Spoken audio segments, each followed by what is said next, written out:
ಆಕೆ 93 ವರ್ಷದ ಇಳಿ ವಯಸ್ಸಿನ ವೃದ್ಧೆ. 30 ವರ್ಷಗಳ ಹಿಂದೆ ಆಕೆ ಮೇಲೆ ವರದಕ್ಷಿಣೆ ಕಿರುಕುಳದ ಕೇಸ್ ದಾಖಲು ಮಾಡಲಾಗಿತ್ತು.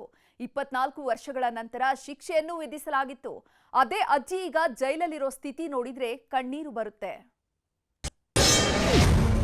ಜೈಲಲ್ಲಿ ನರಳಾಡ್ತಿತ್ತು 92 ವರ್ಷದ ಹಿರಿಯ ಜೀವ. ಸೊಸೆ ಕೊಂದ ಕೇಸ್, ವೃದ್ಧೆಗೆ ನರಕ ಯಾತನೆ. ಪಶ್ಚಾತ್ತಾಪಕ್ಕಿಂತ ದೊಡ್ಡ ಶಿಕ್ಷೆ ಇಲ್ಲ ಅಂತಾರೆ. ಯಾರೇ ಆಗ್ಲಿ, ಅದೆಷ್ಟೇ ದೊಡ್ಡ ತಪ್ಪು ಮಾಡ್ಲಿ, ಒಮ್ಮೆ ಪಶ್ಚಾತ್ತಾಪದ ಕುಲುಮೆಯಲ್ಲಿ ಬೇಯೋಕೆ ಶುರು ಮಾಡಿದ್ರೆ ಅದಕ್ಕಿಂತ ಶಿಕ್ಷೆ ಇಲ್ಲ ಬಿಡಿ. ಭಗವಂತ ಕೊಡೋ ಶಿಕ್ಷೆ ಮುಂದೆ ನಾವು ನೀವು ಕೊಡೋ ಶಿಕ್ಷೆ ಎಂಥದ್ದು ಹೇಳಿ. ಈ ವೃದ್ಧೆ ವಿಷಯದಲ್ಲೂ ಇದೇ ಆಗ್ತಿರುವುದು. ಈ ತಾಯಿಗೀಗ ಬರೋಬ್ಬರಿ 92 ವರ್ಷ. ತನ್ನೋರು ನನ್ನೋರು ಅನ್ನೋದನ್ನ ಗುರುತು ಹಿಡಿಯೋದಕ್ಕೆ ಆಗ್ತಿಲ್ಲ. ಕಿವಿ ಸಹ ಸರಿಯಾಗಿ ಕೇಳ್ತಿಲ್ಲ. ಹಾಸಿಗೆ ಬಿಟ್ಟು ಮೇಲೇಳೋದಕ್ಕೂ ಆಗ್ತಿಲ್ಲ. ಆದ್ರೂ ಸಹ ಜೈಲಲ್ಲೇ ನರಕ ಅನುಭವಿಸೋ ಸ್ಥಿತಿ. 30 ವರ್ಷದ ಹಿಂದೆ ಸೊಸೆ ಕೊಲೆ ಕೇಸ್ನಲ್ಲಿ ಜೀವಾವಧಿ ಶಿಕ್ಷೆಗೊಳಪಟ್ಟವರು ನರಕ ಯಾತನೆ ಅನುಭವಿಸುತ್ತಿದ್ದಾರೆ.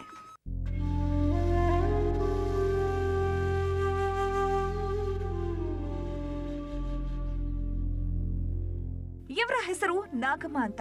ಕಲಬುರಗಿ ಜಿಲ್ಲೆಯ ಜೇವರ್ಗಿ ಪಟ್ಟಣದ ವಿದ್ಯಾನಗರ ಕಾಲೋನಿ ನಿವಾಸಿ.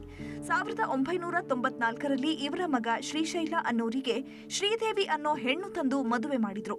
ಆದ್ರೆ ಮದುವೆಯಾದ 9 ತಿಂಗಳಿಗೆ ಗಂಡ ಹೆಂಡತಿ ಮಧ್ಯೆ ಬಿರುಕು ಮೂಡಿತ್ತು.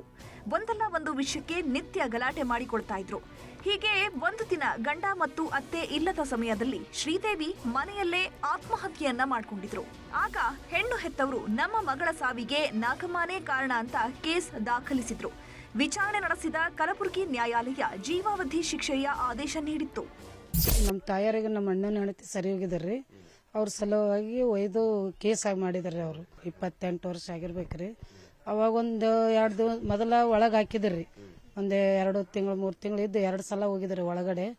ಅಲ್ಲಿಂದ ಬೇಲ್ ಮೇಲೆ ತೊಕೊಂಬಂದಾರತ್ರಿ. ನೋಡಿ ಬಿಡ್ತಾರಂತ ನಾವು ಮಾಡಿದೇವ್ರಿ. ಅವರು ಅಂತ ಕಾರಣ ನೋಡಿ ಬಿಡ್ಲಿಲ್ರಿ ಜಡ್ಜ್ ಮೇಡಮ್ ಅವರು. ಒಳಗಡೆ ರಾತ್ರಿ ಆಯ್ತು, ನಾವೇ ಒಯ್ದು ಒಳಗೆ ಹಾಕಿ ಬಂದೇವ್ರಿ ನಾವು.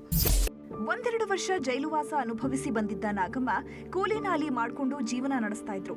ಆದ್ರೆ 16 ವರ್ಷದ ಹಿಂದೆ ಕೂಲಿ ಕೆಲಸಕ್ಕೆ ಹೋಗ್ತಾ ಇದ್ದಾಗ ಅಪಘಾತ ಸಂಭವಿಸಿ ಗಂಭೀರವಾಗಿ ಗಾಯಗೊಂಡಿದ್ರು. ಅಂದು ಹಾಸಿಗೆ ಹಿಡಿದವರು ಎದ್ದು ಓಡಾಡೋದಕ್ಕೂ ಪರದಾಡ್ತಾ ಇದ್ರು. ಆದ್ರೆ 11 ತಿಂಗಳ ಹಿಂದೆ ಮತ್ತೆ ಜೈಲಿಗೆ ಹೋಗುವಂತೆ ಕೋರ್ಟ್ ಆದೇಶ ನೀಡಿದ್ರಿಂದ ಅಂದಿನಿಂದ ಸೆರೆಮನೆಯಲ್ಲೇ ನರಕ ಅನುಭವಿಸ್ತಾ ಇದ್ರು. ಜೈಲಿನಲ್ಲಿರೋ ಖೈದಿಗಳೇ ಸ್ವಂತ ಮಕ್ಕಳಂತೆ ಆರೈಕೆ ಮಾಡ್ತಾ ಇದ್ರು. ಇವರ ಪರಿಸ್ಥಿತಿ ನೋಡಿದ ಜೈಲು ಅಧೀಕ್ಷಕಿ ಅನಿತಾ ಪೇರೋಲ್ ಮೇಲೆ ಬಿಡುಗಡೆ ಮಾಡಿಸಿದ್ದಾರೆ. 16 ವರ್ಷ ಆಯ್ತ್ರಿ ಸರ್. ಆಕ್ಸಿಡೆಂಟ್ ಆಗಿ 16 ವರ್ಷ ಆಯ್ತ್ರಿ. ನಾವೇ ಸೇವೆ ಮಾಡಿವ್ರಿ ನಮ್ಮ ತಾಯಿಯರಿಗೆ. ನಾವ್ರಿ ಈಗ ಅಂಕರ್ ಆಕಿ ಪೂರ್ತಿ ಒಮ್ಮೆ ಏನೂ ಬರಲ್ರಿ ಸರ್. ಆಕಿ ಕಾಲು ಇಲ್ಲ, ಕೈನೂ ಇಲ್ರಿ, ಕಿವಿ ಎಲ್ಲ ಏನೂ ಇಲ್ರಿ ಸರ್.